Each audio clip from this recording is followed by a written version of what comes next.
Bapak Tuan Guru Bajang, Dr. Kiai Haji Muhammad Zainul Majdi MA, alaihi ayyatafaddala mashkura.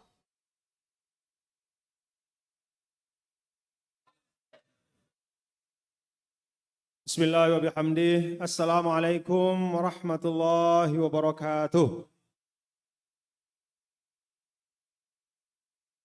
Alhamdulillah. Alhamdulillah hamdal hamidin. Hamdal syakirin. Hamdal zakirin. Asyhadu an la ilaha illallah wahdahu la syarikalah. Wa asyhadu anna sayyidana Muhammadan abduhu wa rasuluhu la nabiyya ba'dah. Allahumma salli ala hadhan nabiyyil karim imamina imamil ghurril muhajjalin sayyidina wa maulana syafi'il ummah Muhammadin sallallahu alaihi wa alihi wasallam.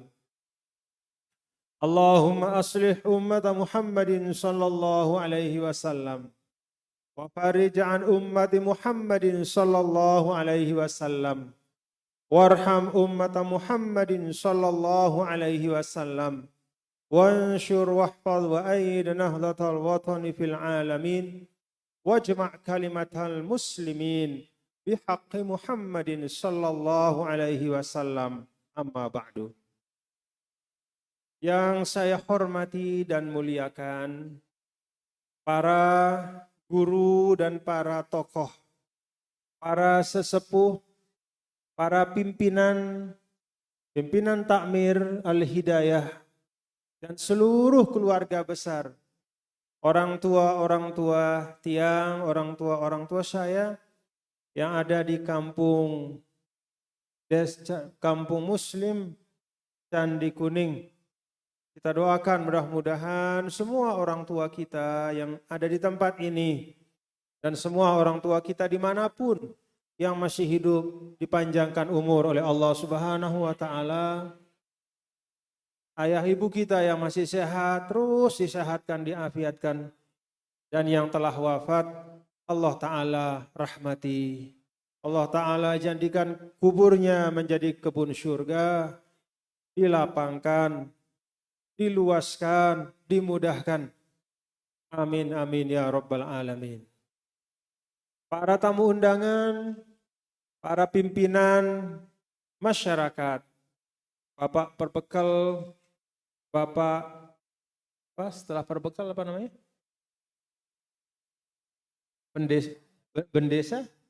Bendesa adat, kepala lingkungan, dan semua bapak-bapak yang semua tiang hormati, dan kita doakan beliau-beliau menjadi pemimpin-pemimpin yang amanah dan adil untuk semua rakyatnya, semua masyarakatnya.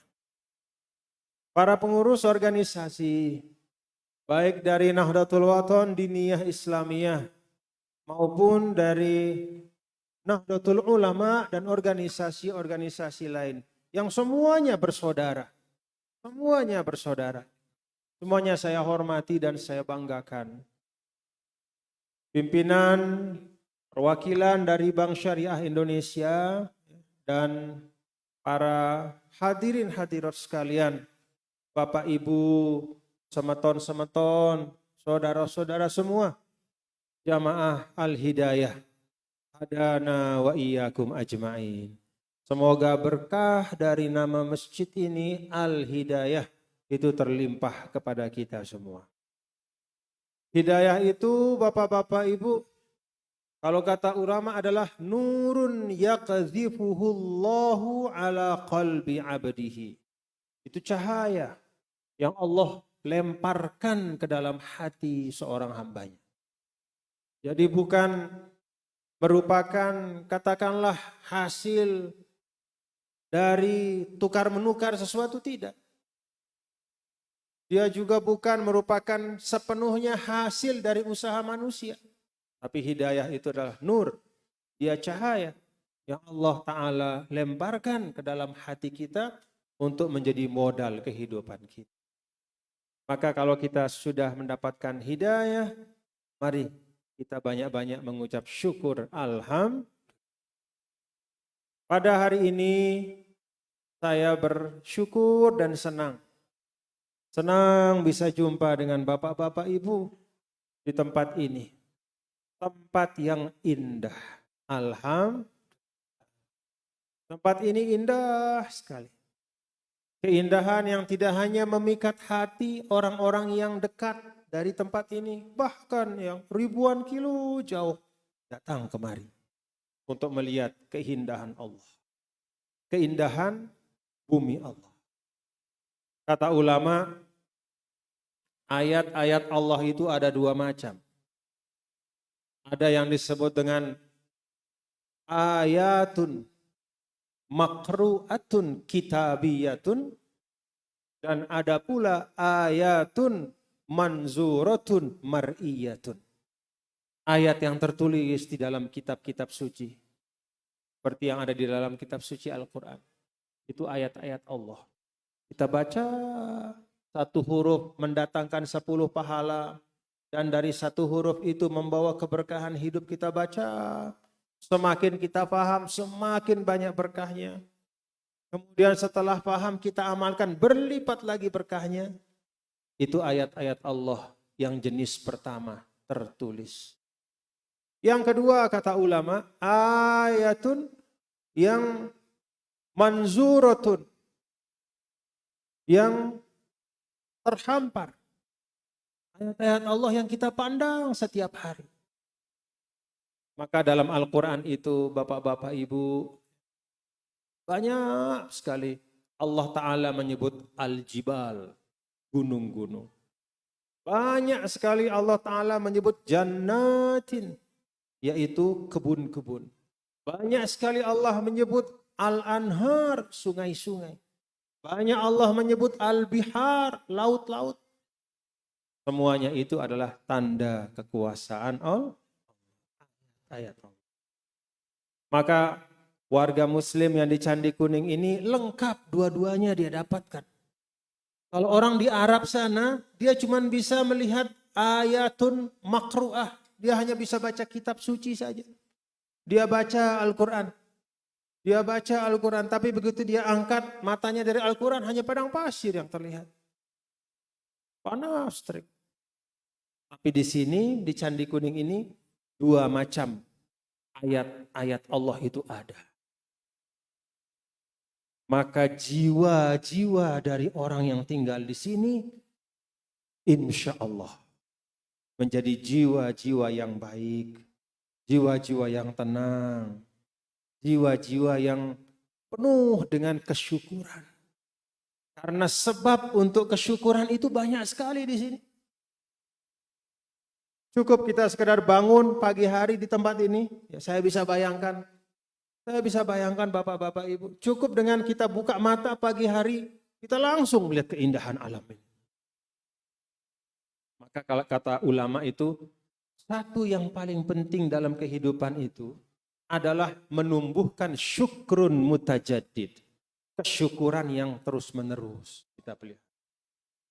Banyak orang yang dia tinggalkan di tempat yang sangat indah, karena sudah terbiasa, setiap hari dia melihat tempat itu, lupa dia syukuri tempat itu. Kalau bahasa Lomboknya jamak-jamak, nah, udah biasa. Makanya dulu seorang sepupu Nabi, namanya Abdullah bin Abbas. Abdullah bin Abbas itu pada saat orang ramai-ramai pindah ke Mekah dan tinggal di sekitar Ka'bah, justru beliau pergi menghindar dari Ka'bah. Pindah dia dari Mekah, tinggal di Taif. Taif itu bukit jauh, ya. Beberapa jam perjalanan kaki. Kalau dari Mekah, ditanya sama orang, ya Ibnu Abbas, gimana ente ini? Kira-kira begitu bahasa kita. Gimana anda ini? Orang dari mana-mana datang ke Mekah, orang dari mana-mana berusaha untuk melihat Ka'bah, orang dari mana-mana berusaha untuk bisa berdekatan. Setiap saat melihat Ka'bah, kok engkau justru menjauhi Ka'bah, justru pindah tempat. Apa kata Ibnu Abbas? Saya takut. Karena Ka'bah itu setiap hari saya lihat, kehormatannya itu jatuh dari dada saya. Berhenti saya menghormati dia sebagaimana seharusnya. Jadi setiap hari ngeliat Ka'bah, akhirnya Ka'bah itu dianggap biasa saja. Makanya kadang-kadang kalau kita naik haji, bapak-bapak ibu, ini yang sudah haji-haji pasti tahu. Kadang-kadang orang Arab tuh heran. Orang Arab itu heran ngelihat kalau kita begitu datang melihat Ka'bah kita nangis luar biasa. Sampai tidak bisa bergerak. Sampai terpaku kita melihat Ka'bah. Betapa indahnya, betapa agungnya, betapa istimewanya. Sampai nangis. Heran mereka dia. Kenapa dia nangis? Kenapa dia heran? Karena dia setiap saat di sana. Sehingga akhirnya dia lupa kadang-kadang tentang mulianya Ka'bah itu. Nah ini tantangan yang disebut dengan syukrun mutajadid. Tetap kita bersyukur. Jangan lupa bahwa kita diberi nikmat dan karunia yang luar biasa oleh Allah Subhanahu wa Ta'ala. Maka kalau warga Candi Kuning ini bisa terus bersyukur, ya, wah luar biasa. Bisa setiap saat mensyukuri ini, Masya Allah. Naik makomnya. Kalau istilah para ulama itu makom yang paling tinggi itu makam kesyukuran. Terus naik. Insya Allah menjadi orang-orang yang mulia. Amin. Nah Bapak Ibu, itu yang pertama yang ingin saya sampaikan. Mengajak untuk kita bersyukur. Alhamdulillah. Ini luar biasa potensi yang ada di tempat ini. Tinggal bagaimana keindahan ini yang bisa kita pandang dengan mata kita, bisa kemudian kita lengkapi dengan jalan-jalan atau wadah untuk meningkatkan kualitas iman takwa kita. Alhamdulillah kita punya masjid yang sangat indah. Ada tugas untuk kita semua. Ada masjid, ada sekolah. Alhamdulillah. Sekolahnya maju? Alhamdulillah. Kalau guru kita, ya, kakek dulu Al-Maghfurullah Maulana Syekh, diberikan kunyah Abul Madaris wal Masjid. Ayah dari sekolah dan masjid. Karena memang dua ini penting betul untuk umat Islam. Untuk bangsa kita itu penting betul. Al-Madaris, madrasah, wal masajid, masjid. Itu dua tempat yang merupakan wadah kita. Itu rumah kita. Jadi masjid ini rumah kita. Ya.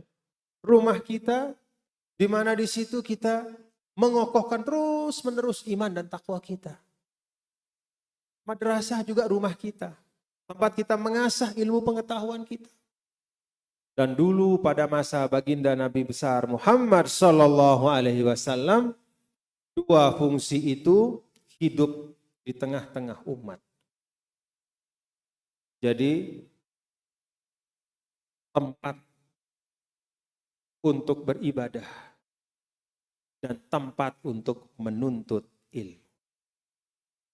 Kalau alamnya seindah ini, masjidnya sebagus ini, madrasahnya juga maju, Masya Allah. Apa yang kurang di tempat ini? Alhamdulillah. Tinggal banyak-banyak syukur saja. Bapak-bapak, ibu, hadirin dan hadirat sekalian. Dalam kesempatan ini, tadi diberitahu bahwa tema kita adalah tentang wasatiyatul Islam. Islam wasatiyah. Apa yang dimaksudkan dengan wasatiyatul Islam itu? Mari kita lihat dalam Al-Quran. Allah Subhanahu wa Ta'ala menyampaikan tentang sifat orang beriman. Orang-orang beriman atau masyarakat Islam. Masyarakat yang beriman itu kayak apa? Allah Subhanahu wa Ta'ala sampaikan, wa kadzalika ja'alnakum ummatan wasata. Litakunu syuhada'a 'alan nas wa yakuna ar-rasulu 'alaikum syahida. Kami jadikan kalian semua itu menjadi ummatan wasata. Umat pertengahan. Arti dari pertengahan itu yang paling mendasar kata ulama ada dua. Yang pertama khiyaron dan yang kedua udulan. Udulan wa khiyar. Jadi ummatan wasatan itu umat yang adil. Yang pertama. Lalu yang kedua umat yang khiyar, yang terbaik. Adil dan terbaik. Apa makna adil, Bapak-bapak?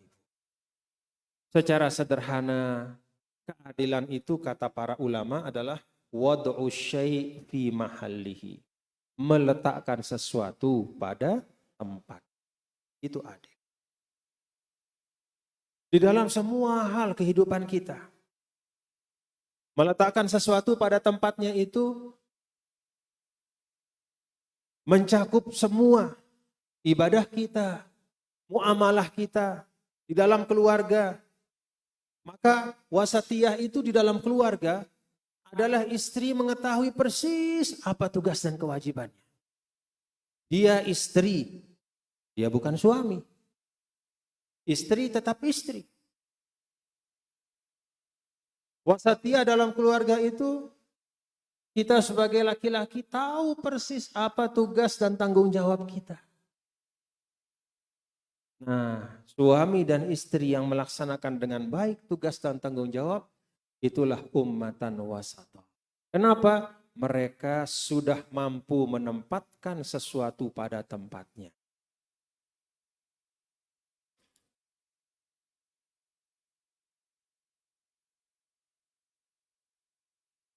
Orang tua dengan anaknya. Seorang anak tetap adalah seorang anak. Hebat-hebatnya dia. Tetap harus birrul. Orang tua ketika diberikan karunia anak juga tidak hanya memenuhi kewajiban lahiriah saja. Kasih makan 3 hari sekali, 3 kali sehari. Tapi juga dia didik anaknya dengan baik. Dia ajarkan akhlak yang baik. Itulah orang tua dan anak yang termasuk ummatan wasata. Menempatkan sesuatu dengan baik. Kita sebagai masyarakat juga. Sebagai warga di Candi Kuning ini. Kita punya pemimpin. Ada pebekal. Ada namanya tadi apa? Pendesa. Ada kepala lingkungan. Itu pemimpin kita. Ya kita dengarkan. Kita ikuti arahan-arahannya, sepanjang arahan itu membawa kepada kebaikan. Kalau ada program-program pemerintah, kita ikuti. Karena kita yakin itu adalah hal-hal yang baik. Ajakan untuk membangun bersama-sama, ajakan untuk bergotong royong, ajakan untuk bersilaturahim, kita ikuti. Melaksanakan perintah Allah. Ati'ullah wa ati'ur rasul wa ulil amri. Mentaati pemerintah. Selama pemerintah mengajak kepada hal-hal yang baik. Dan insya Allah pemimpin-pemimpin kita mengajak kepada yang baik. Demikian pula pemimpin. Dia sayang sama rakyatnya. Pak Kepala sayang sama bapak-bapak ibu? Baik? Baik? Kepala desanya baik? Baik? Alhamdulillah. Itu. Jadi kepala desanya melaksanakan amanahnya dengan baik, masyarakatnya juga melaksanakan tugas amanahnya dengan baik. Sebagai anggota masyarakat yang baik, itulah ummatan wasata. Menempatkan sesuatu pada tempatnya. Termasuk di dalam kita beragama. Dalam Islam itu ada hal-hal yang disebut dengan hal-hal yang fardu, yang wajib. Itu harus didahulukan dibanding yang sunnah-sunnah. Ada hal-hal yang pokok, dia harus diutamakan dibanding hal-hal yang sifatnya menyempurnakan. Jangan yang wajib ditinggalkan, yang sunnah didahulukan. Itu bukan ummatan wasa, karena tidak melaksanakan atau meletakkan sesuatu pada tempatnya.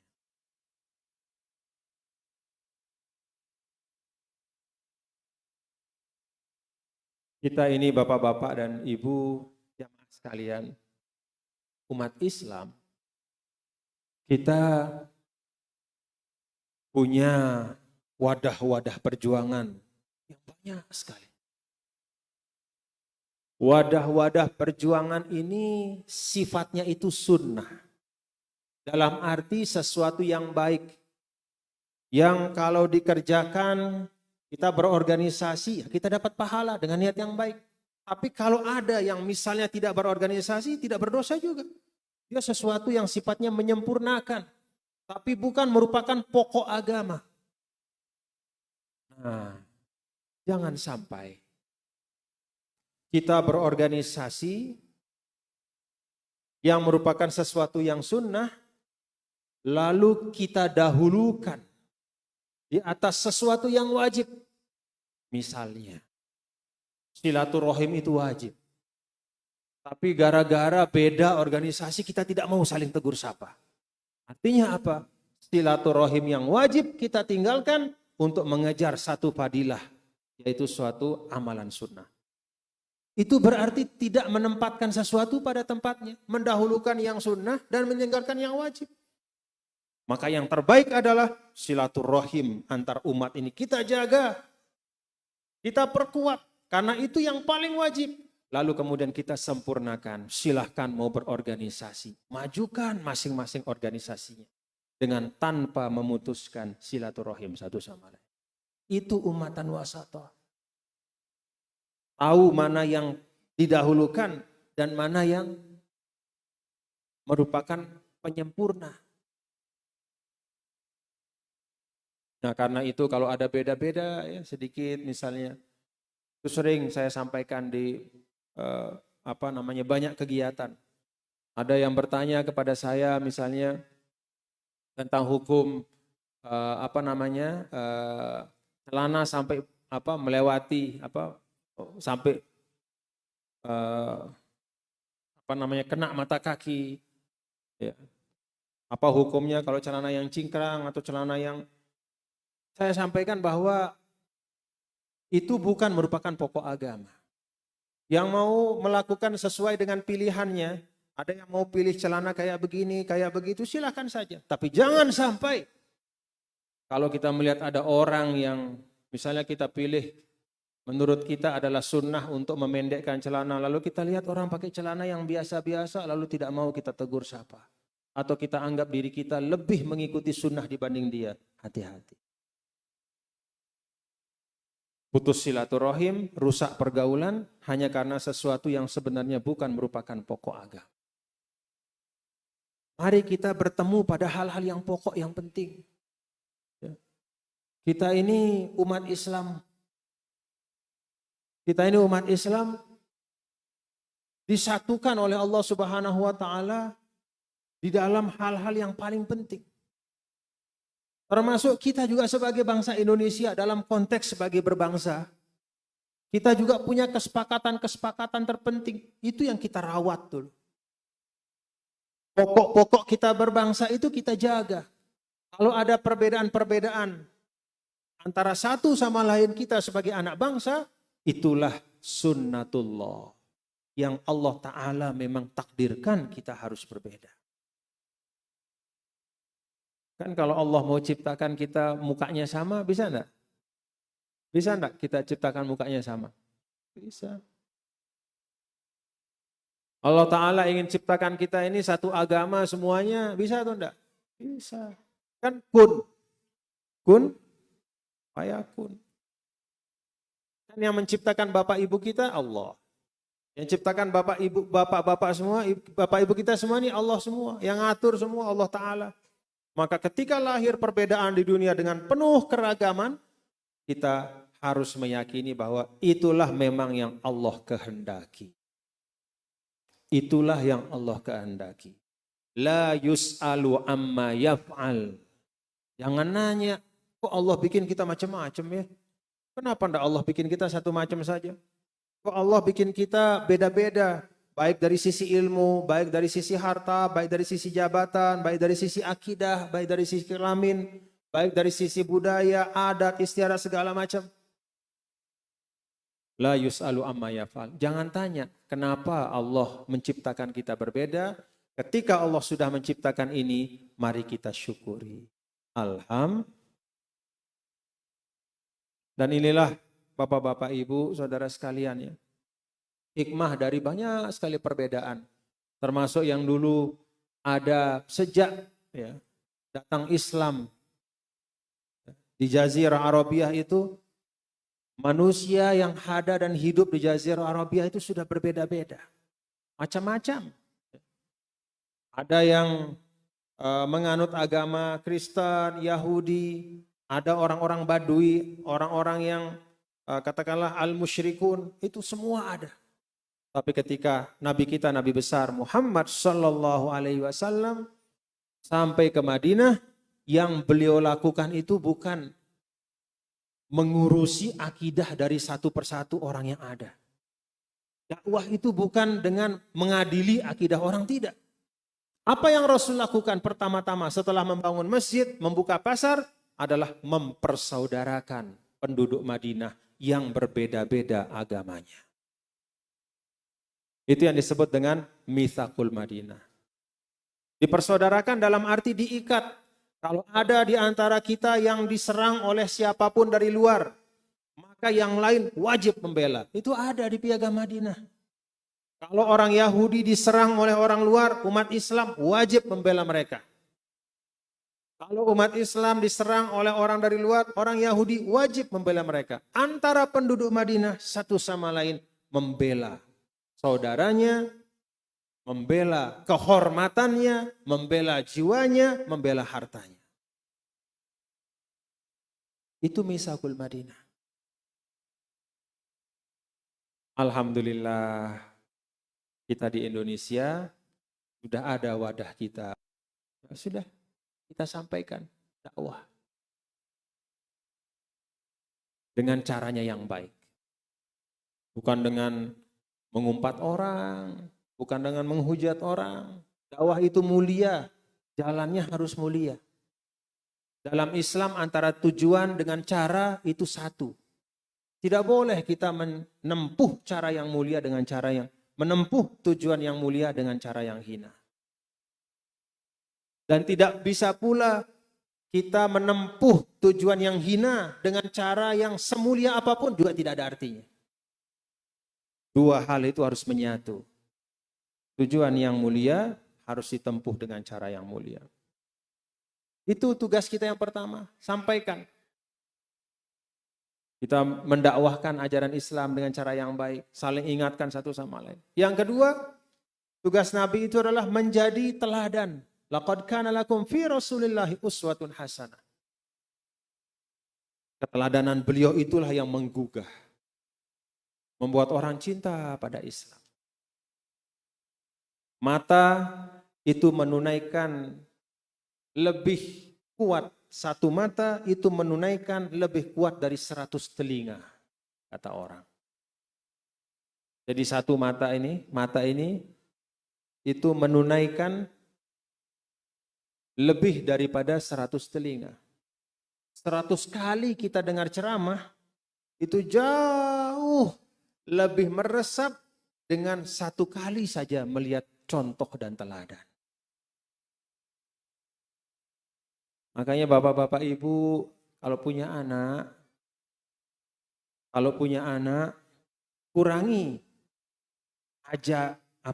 kurangi menyuruh, melarang dengan mulut saja. Tapi perbanyak memberi contoh dan teladan. Tak usah kita banyak-banyak bicara. Itu kan di dalam Al-Quran kan begitu. Laqad kana lakum fi Rasulillahi uswatun hasanah. Karena itu bapak-bapak ibu, ketika di Indonesia kita ini sudah punya wadah seperti ini, menjadi satu bangsa yang aman, tentram, damai dengan perbedaan-perbedaan yang luar biasa banyaknya. Insya Allah semuanya itu menjadi karunia. Tinggal dua hal ini yang kita laksanakan, yaitu menyampaikan ajaran yang baik dengan cara yang baik, saling menasehati antara kita satu sama lain umat Islam. Dan yang kedua, menjadikan diri kita teladan kebaikan. Menjadikan diri kita teladan kebaikan. Dan tidak harus jadi tuan guru, tidak harus jadi kiai, tidak harus jadi orang yang berilmu banyak, tidak harus menjadi tokoh untuk bisa menjadi teladan. Cukup dengan memastikan bahwa yang kita lakukan itu sesuatu yang baik dan bisa menjadi contoh bagi orang lain. Kalau ada jalan ke masjid ini yang rusak misalnya, tidak harus kita teriak dari dari corong ini, bapak-bapak ibu kumpul, ayo mari kita rapikan jalan kita ke masjid. Tidak harus begitu. Cukup kita ambil pacul, lalu kita rapikan sendiri, insya Allah yang lain juga akan ikut. Itu kekuatan dari keteladanan. Dulu Nabi SAW itu tidak punya pelatihan keberanian untuk sahabatnya, nggak pernah punya. Misalnya kalau sekarang kan beliau ini misalnya tentara itu ada latihannya, latihan lari, betul nggak? Ya latihan tiap pagi lari, kemudian sambil mengeluarkan apa itu yel-yel, apa yelnya kalau? Betul, pokoknya yel-yel ya. Teriak mengeluarkan semangat, terus dilatih. Dulu Rasulullah SAW tidak punya program seperti itu untuk sahabat-sahabat beliau. Tapi keberanian, perwiraan, bahasa kita kejantanan, kewanenan, ya, kewanenan dari para sahabat itu tidak ada yang menandingi. Kenapa?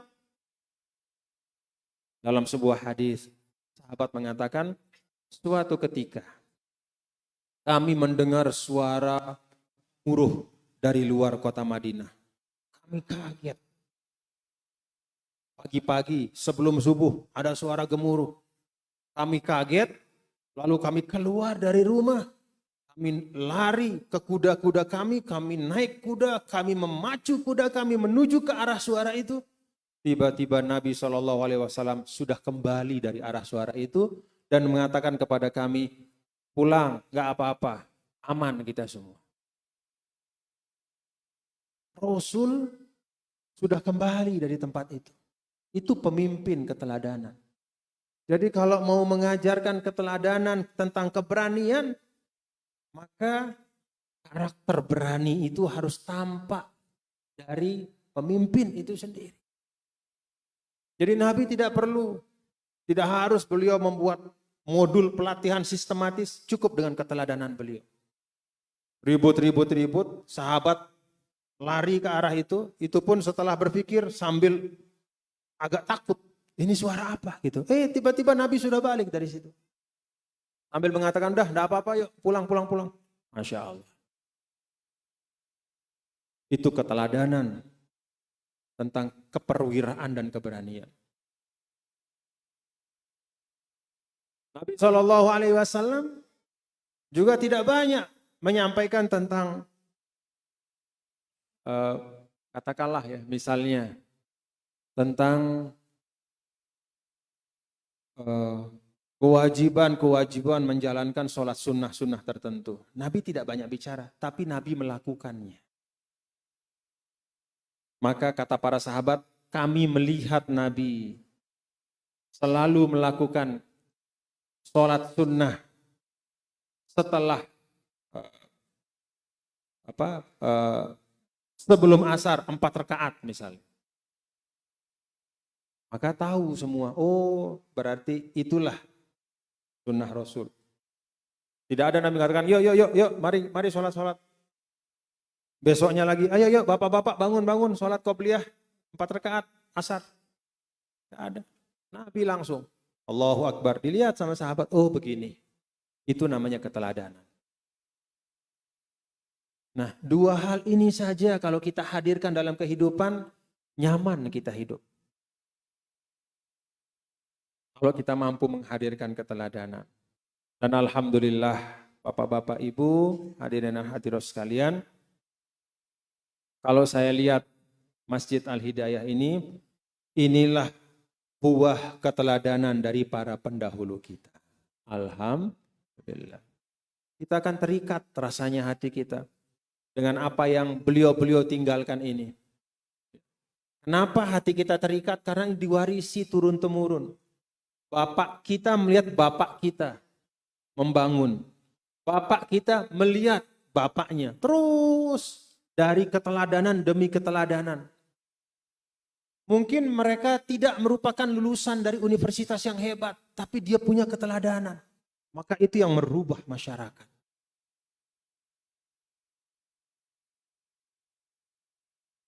Nah itulah yang di dalam Islam ada ungkapan al-ilmu bila amal kasyajar bila samar. Kadang-kadang kalau ilmu banyak tapi keteladanan tidak ada, maka itu seperti pohon yang tidak ada buahnya.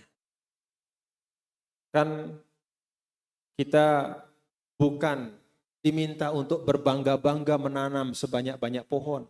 Ya, dalam arti amal, perbuatan. Ya. Tapi kita diminta untuk memperbanyak buah ya, dari pohon yang kita tanam itu. Apa yang menjadi buah dari pohon ilmu, itulah amal. Jadi ilmu kita bisa semakin subur ya, kalau kita kita hiasi dengan amal-amal, keteladanan. Nah itu makna wasatiyah yang pertama, meletakkan sesuatu pada tempatnya. Yang kedua wasatiyah itu adalah khiyaron. Khiyar itu artinya yang terbaik. Nah sekarang kita bapak-bapak, ibu, saudara-saudara sekalian hidup bersama di Indonesia ini.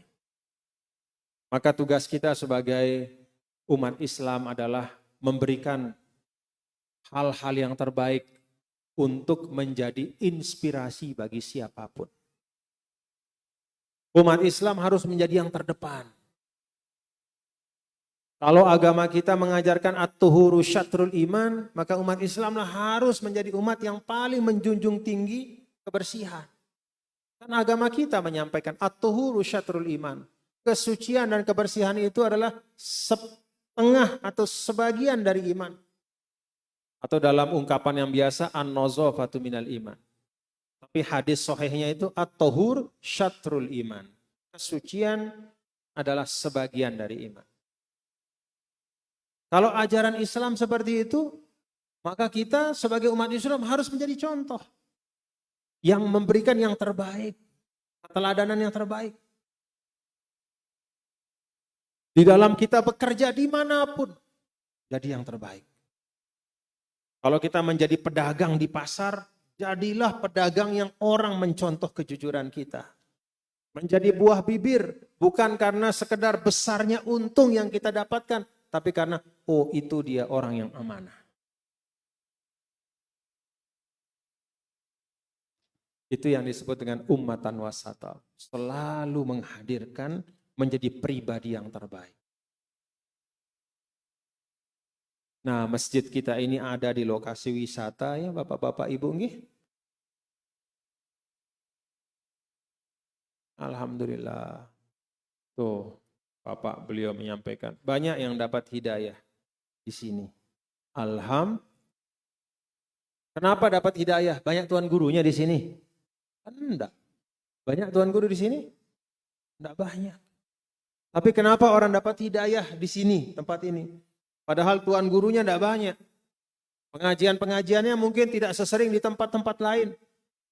Mungkin sekolahnya juga tidak semegah di tempat lain, tapi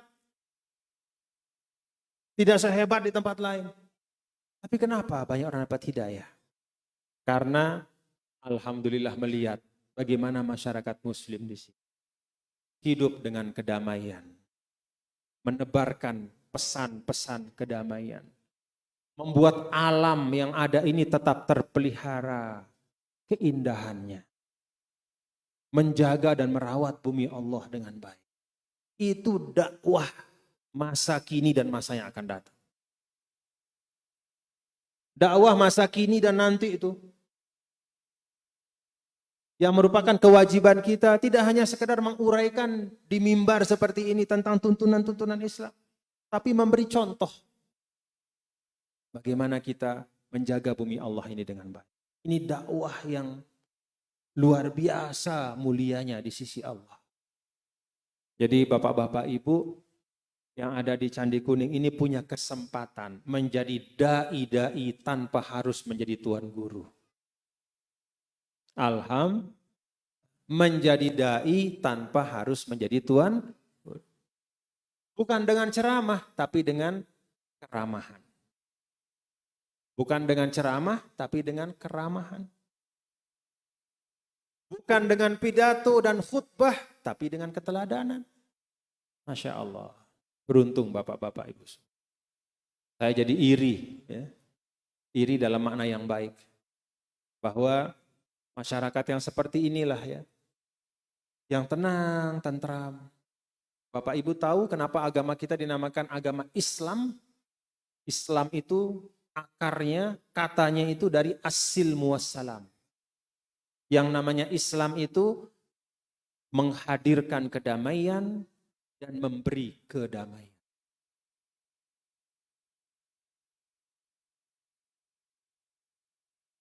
As-silmu wassalam.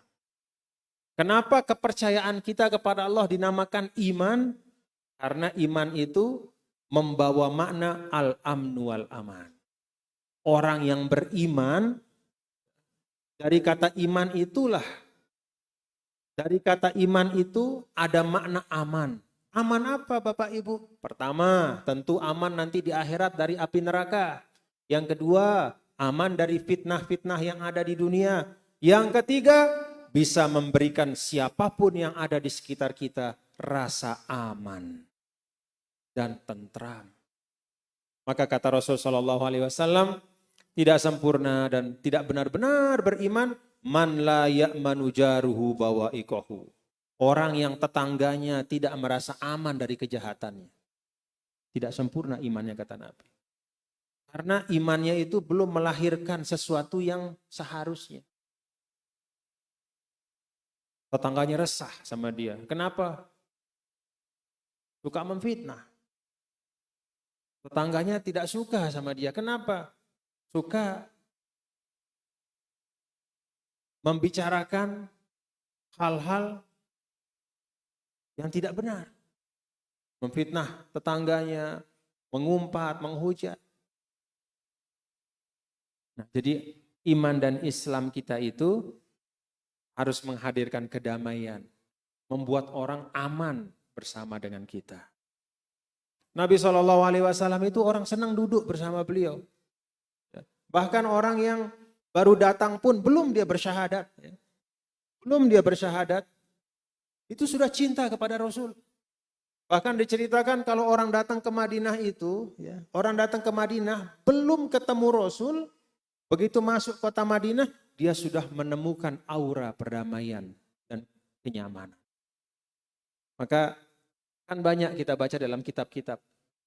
Ada orang yang datang dari tempat jauh, begitu dia masuk kota Madinah, belum sampai ke masjid, dia penasaran tentang yang namanya Muhammad. Siapa Muhammad itu? Bagaimana potongannya?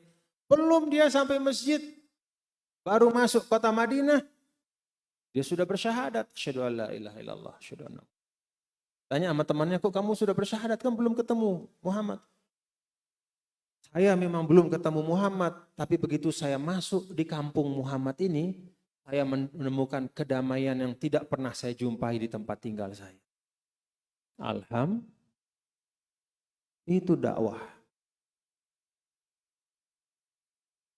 Jadi semua di sini menjadi dai tanpa tuan guru ya. Semuanya menjadi contoh-contoh dan teladan.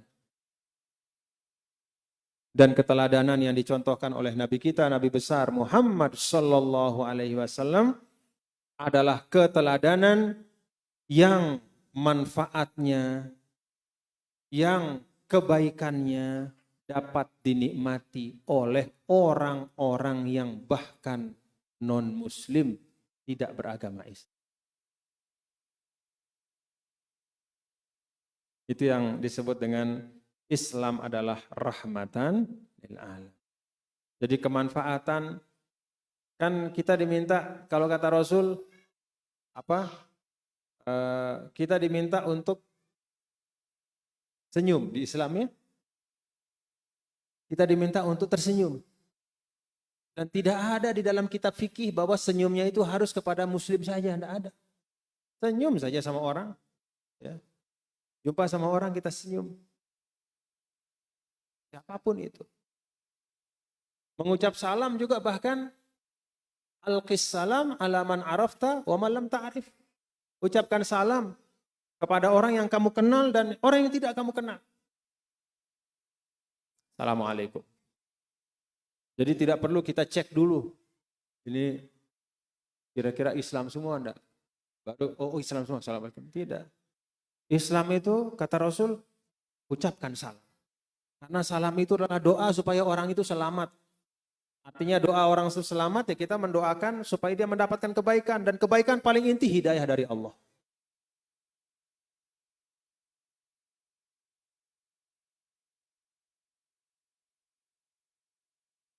It'amut to'am, memberikan makan orang yang membutuhkan. Tidak ada dalam Islam itu bahwa kita memberikan makan kepada yang membutuhkan harus dicek dulu. Bahwa KTP-nya Muslim baru kita kasih dia makan. Orang yang lapar tidak. Begitu ada orang yang membutuhkan, wajib. Wajib untuk kita memberikan. Siapa pendusta agama? Ara'aital ladzi yukadzibu bidin fadzalikal ladzi yad'ul yatim wala yahuddu ala ta'amil miskin. Siapa miskin di situ? Siapa saja. Maka kalau ada misalnya kita bisa membantu orang, tapi kemudian kita tidak mau membantu dia. Dengan alasan, dia kan bukan Islam ini. Padahal dia membutuhkan. Gak jadi kita bantu dia karena dia bukan Muslim. Hati-hati kita terhadap ayat dalam surah Al-Ma'un itu. Di situ Allah tidak membatasi, jangan kita batasi. Rasul tidak batasi, jangan kita batasi. Itu nilai kemanusiaan Islam. Alhamdulillah. Maka bapak-bapak dan ibu, sekali lagi, mari kita hadirkan keindahan Islam kepada siapapun yang ada di sekitar kita.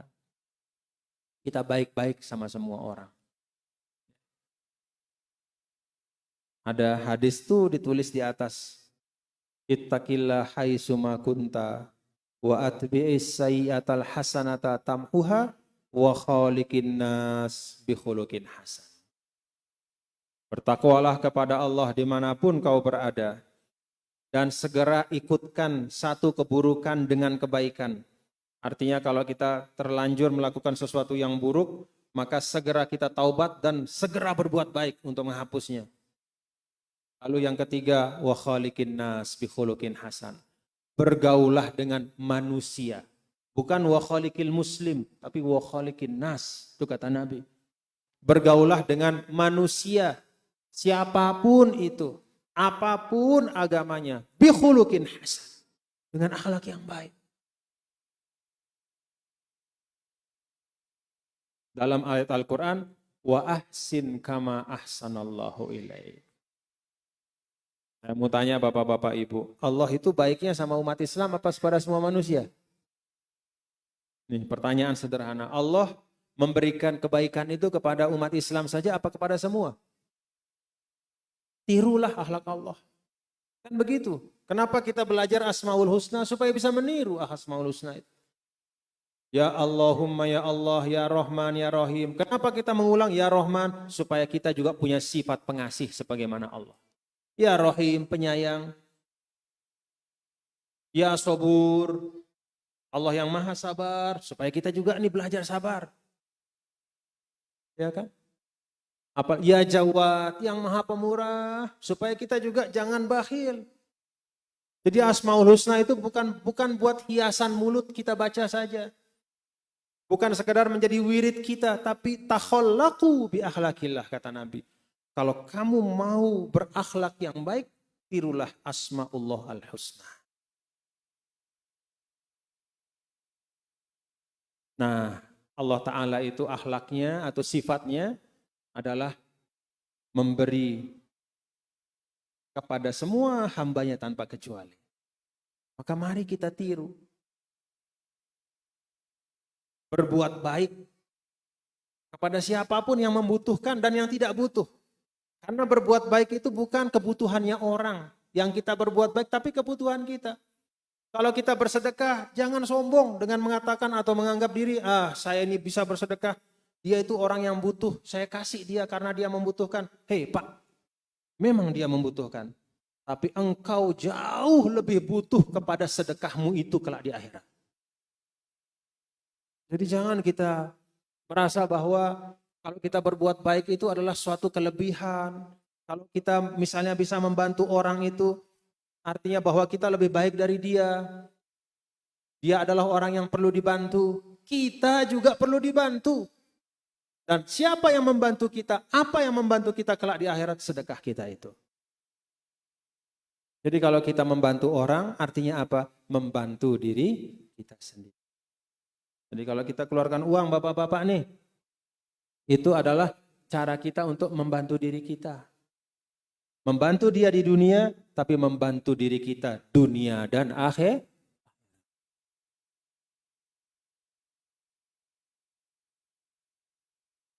Nah Bapak Ibu, ini yang harapkan untuk kita semua ya. Hadirkan keteladanan yang baik. Kita ingat yang namanya wasatiyah itu pertama tadi meletakkan sesuatu pada tempatnya. Mana yang wajib kita dahulukan. Ya. Mana yang merupakan hak dan kewajiban kita tunaikan sebaik-baiknya. Lalu yang kedua khiyaron. Makna dari wasatiyah itu adalah selalu berusaha menghadirkan yang terbaik. Memberi keteladanan, memberikan contoh-contoh yang baik.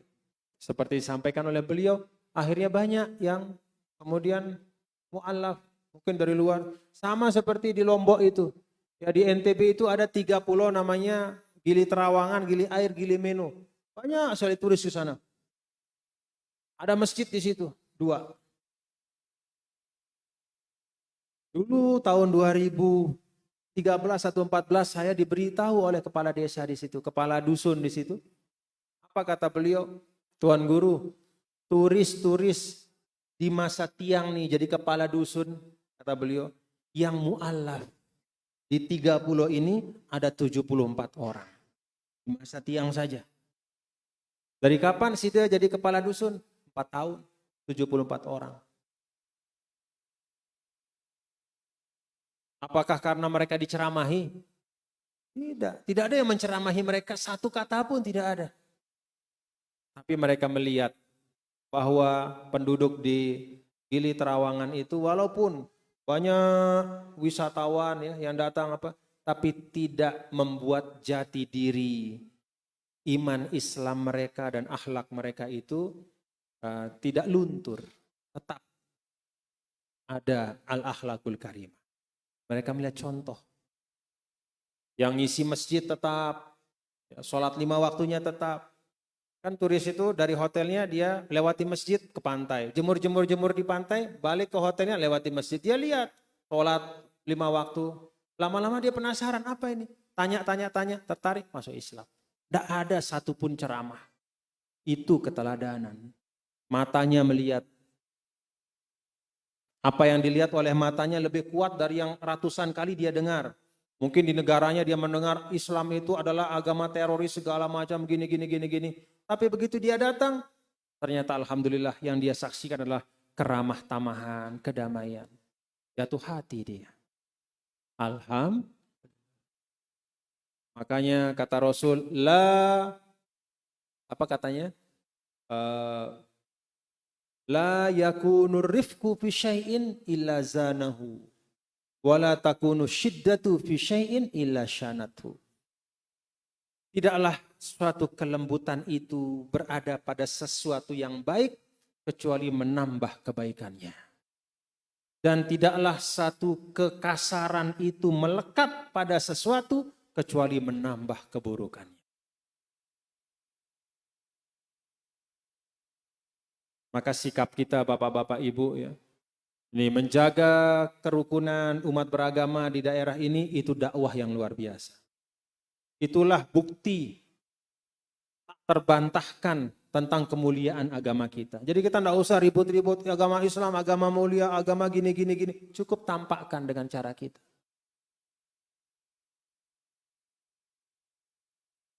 Alhamdulillah.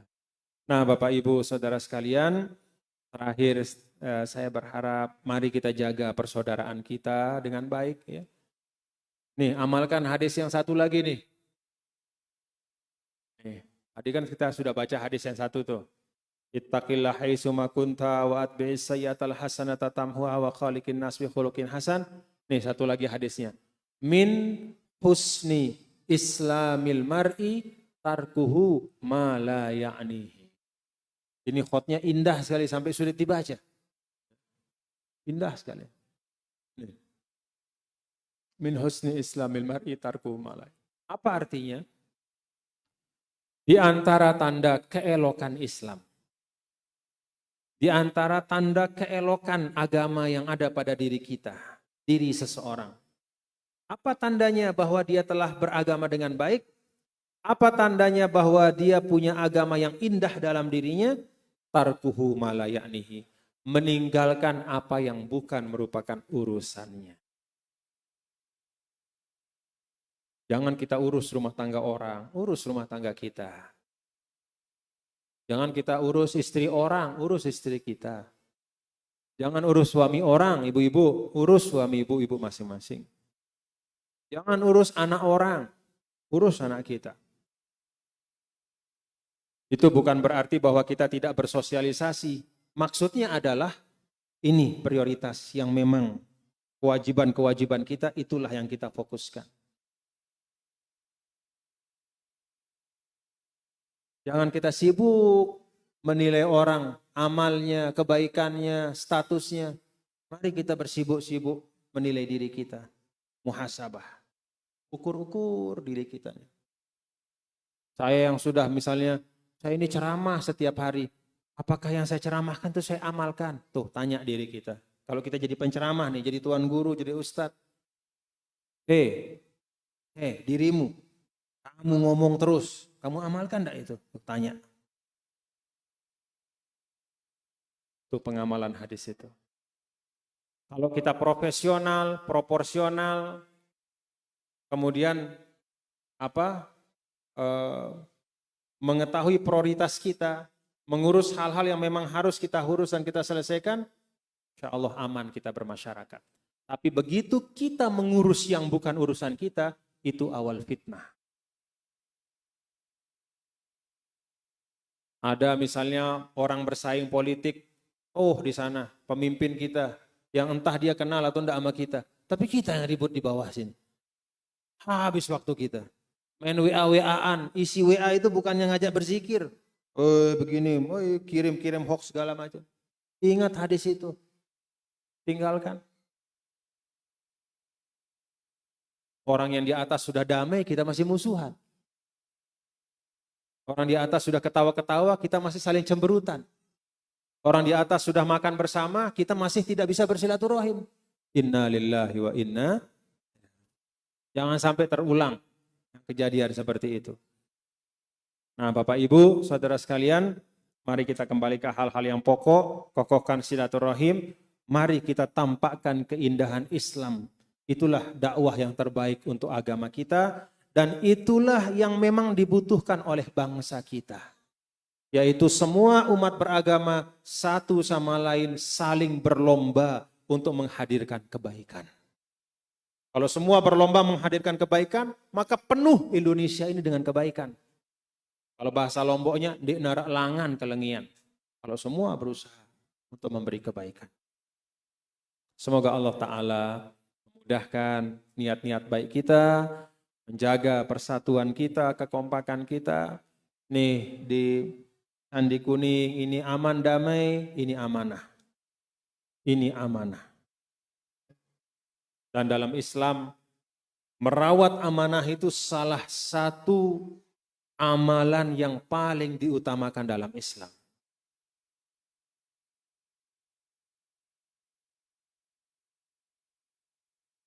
La takhunu amanatikum. Amanahnya sudah ada nih. Kedamaian, perdamaian dijaga sebaik-baiknya.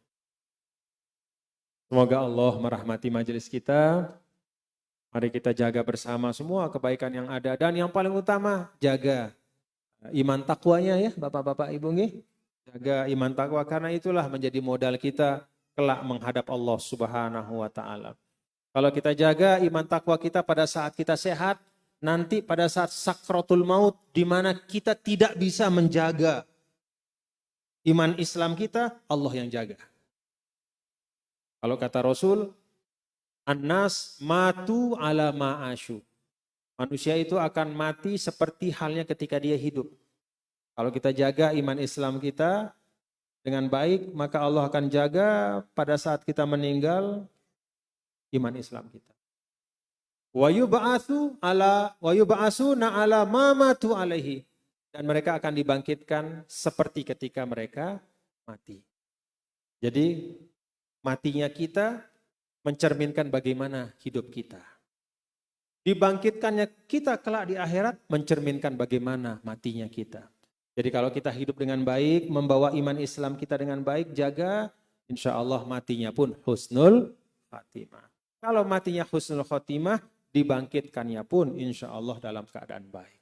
Amin ya Rabbal. Itu semua satu rangkaian Bapak-Bapak. Nah, itu yang pesankan, jaga iman takwa, jaga kedamaian, hormati siapapun manusia, karena Allah memuliakan manusia, tidak boleh kita hinakan manusia. Hormati, muliakan, perbedaan-perbedaan yang ada bukan menjadi sebab kita untuk saling bermusuhan. Jadi jadikan itu sebagai jalan kita untuk fastabiqul khairat, ya, untuk berlomba-lomba dalam kebaikan. Rabbana taqabbal minna innaka antas samiul alim, tub alaina innaka antat tawwabur rahim.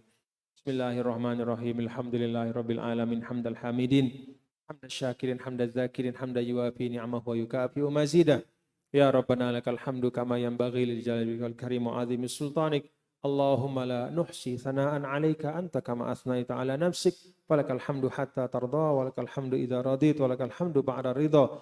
Allahumma ahsin aqibatana fil umuri kulliha wa ajirna min khizyi dunya wa azabil akhirah. Rabbana ighfir lana wa liwalidayna warhamna warhamhum kama rabbawna shighara. Rabbana wa atina ma wa'adtana ala rusulika wa la tukhzina yawmal qiyamah innaka la tukhliful mi'ad. Wa sallallahu wasallam ala sayyidina maulana Muhammad walhamdulillahi rabbil alamin.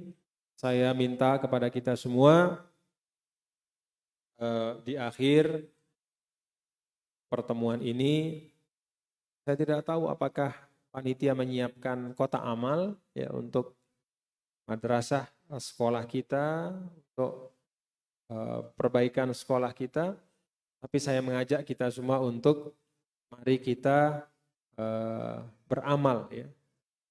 Beramal itu sekali lagi tadi lahiriahnya kita membantu musola atau masjid atau sekolah, tapi sebenarnya secara hakiki kita membantu diri kita. Jadi sedekah kita itu, infak kita itu adalah bantuan untuk diri kita kelak. Kata Nabi, almar'u tahta zilli shadaqatihi yaumal qiyamah. Seseorang itu berada di bawah payung sedekahnya kelak di akhir. Kalau kita mau payungnya besar, nyaman, maka kita siapkan dari sekarang. Saya ajak, mari bersama-sama sambil baca sholawat ya. Ayo, ada yang bisa memimpin baca sholawat? Ada tempat amalnya untuk diedarkan? Ya? Atau pakai ini saja, pakai ini. Nah, diangkat ini. Ya, pakai taplak ini. Nah, yuk kita saling mengajak kepada kebaikan. Nih saya mulai ya. Saya mulai yuk. Nah, pakai taplak ini. Ayo. Silakan. Nah, yuk. Nah, silakan. Yuk kita bantu diri kita ya. Kita siapkan buat diri kita. Kita siapkan buat diri kita.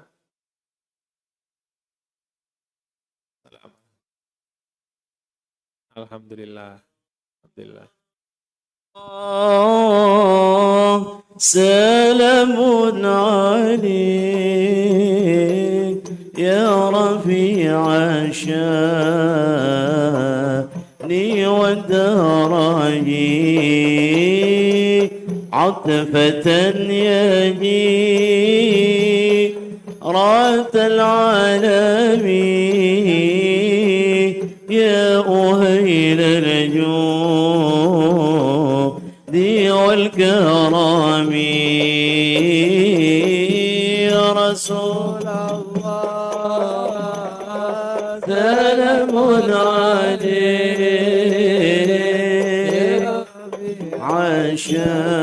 عشاني وتراجي عتبة يجيرات العالمين يا ويل الجود والكرم كل بيت سكين ليس محتاجا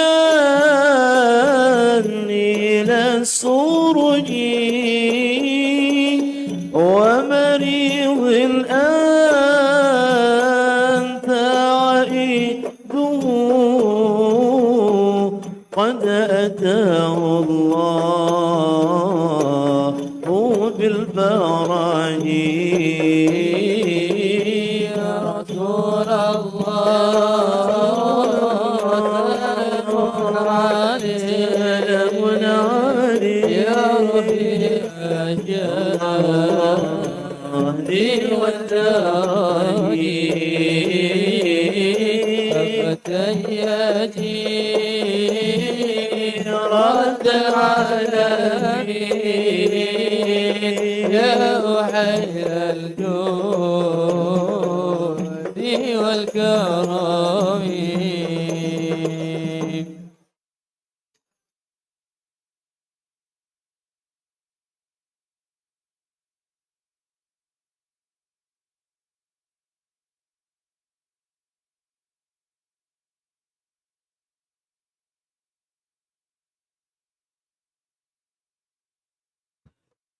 Kepada para jamaah diharapkan untuk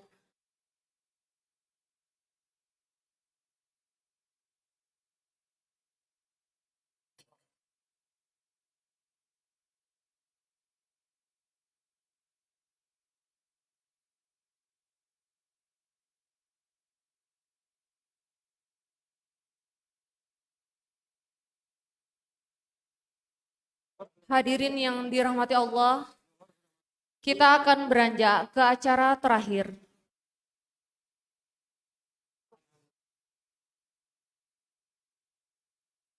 Nanti ribet ya. Acara selanjutnya penyerahan souvenir oleh yang terhormat Pengurus Besar Nahdlatul Wathon Diniyah Islamiyah Bapak Tuan Guru Bajang Dr. Kiai Haji Muhammad Zainul Majdi MA kepada Yayasan Sosial Al-Hidayah Candi Kuning. Dalam hal ini akan diterima oleh pembina Yayasan Sosial Al-Hidayah Candi Kuning. Kepada yang terhormat Bapak Haji Abdurrahman, disilahkan.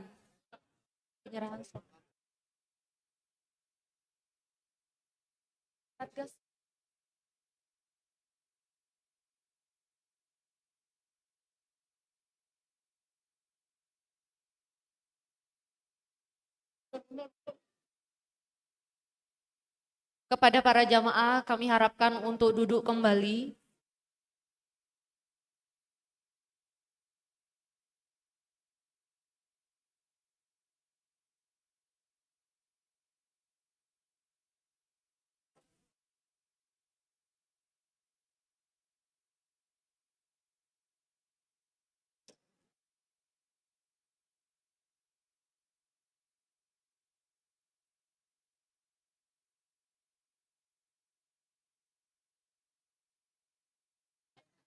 Hadirin yang dirahmati Allah, demikianlah rangkaian acara dakwah Nusantara pada hari ini. Kami haturkan banyak terima kasih.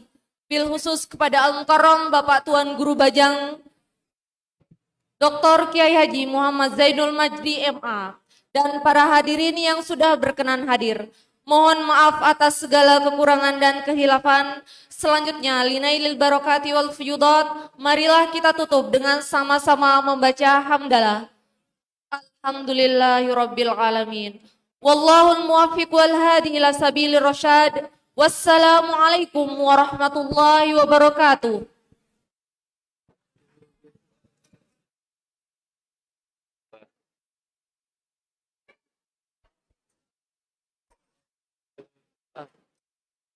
Balik lagi.